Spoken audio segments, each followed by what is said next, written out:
Guys, അപ്പോൾ ഇന്ന് ഞങ്ങളുടെ വീടിൻ്റെ അടുത്തുള്ള അമ്പലത്തിലെ ഉത്സവമാണ്. അപ്പോൾ അവിടുത്തെ ലാസ്റ്റ് ഡേ ആണ്. അപ്പോൾ ഇന്ന് എൻ്റെ അമ്മാമ്മയൊക്കെ പൊങ്കാല ഇടുന്നുണ്ട്. ഒരുപാട് പേരുണ്ടായിരുന്നു പൊങ്കാല ഇടാൻ വേണ്ടി. ഞങ്ങൾ അങ്ങോട്ട് പോയപ്പോഴത്തേക്ക് അമ്മ ഇങ്ങോട്ട് നടന്നു വരുമായിരുന്നു. അങ്ങനെ റോഡിൻ്റെ സൈഡ് ഫുള്ള് പൊങ്കാല കൊണ്ട് നിറഞ്ഞിരിക്കുമായിരുന്നു.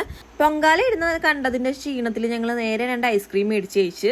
അത് കഴിഞ്ഞ് എൻ്റെ അമ്മാമ്മയും കുറച്ച് പേരും കൂടെ ചേർന്നിട്ട് ഫുഡ് കൊടുക്കാണ്ടായിരുന്നു ഈ പൊങ്കാല ഇടുന്ന ആൾക്കാർക്ക്. ഫുഡ് എല്ലാവർക്കും കൂടി വിളമ്പി കൊടുക്കാൻ വേണ്ടി ഞങ്ങളും കൂടെ ജോയിൻ ചെയ്തിട്ടുണ്ടായിരുന്നു. അതിനിടയ്ക്ക് ഷിബിൻ ചേട്ടനും കൂടെ വന്നിട്ടുണ്ടായിരുന്നു. ഷിബിൻ ചേട്ടൻ വണ്ടി എടുക്കാൻ വേണ്ടി പോയപ്പോഴത്തേക്കും മിക്കി ചാടിക്കേറിയ സീനാണ് ഈ കാണുന്നത്. എന്നിട്ട് ഞങ്ങൾ നേരെ പെരുമാതറോട്ട് പോയി. അവിടെ ഞങ്ങള് ചുരണ്ടി ഐസ് കിട്ടുമെന്നുള്ളൊരു പ്രതീക്ഷയോടെയാണ് ഞങ്ങൾ പോയതെങ്കിലും ഞങ്ങളെ വളരെ സങ്കടപ്പെടുത്തിക്കൊണ്ട് തന്നെ അത് അവിടെ ഉണ്ടായിരുന്നില്ല. അങ്ങനെ അതിന്റെ സങ്കടം തീർക്കാൻ വേണ്ടി ഞങ്ങള് ബീച്ചിൽ പോയി കുറച്ചു നേരം നിൽക്കുമായിരുന്നു, കാലൊക്കെ നനച്ചിട്ട്.